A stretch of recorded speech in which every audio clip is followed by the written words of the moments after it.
দেখুন, কি অসাধারণ একটা পদ্ধতি।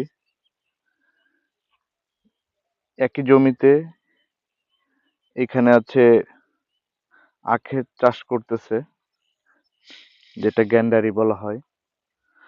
আবার ওইটার মাঝখানেই এই যে মুসুরি, এখান থেকেই মুসুরির ডাল হয়। কত সুন্দর ফুল চলে আসছে।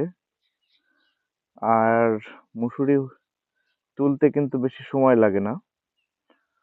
২-৩ মাসের ভিতরেই আপনার এটা পেকে যাবে। এরপর এখান থেকে তোলা হয়। কি অসাধারণ সিস্টেম!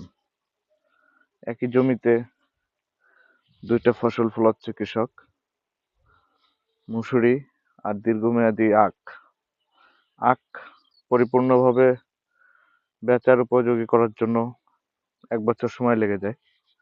আর এর মাঝেই বিশেষ করে শীতকালে এরকম মুসুরি, কলাই, সরিষা বিভিন্ন কিছুর চাষ হয়। সবাইকে ধন্যবাদ।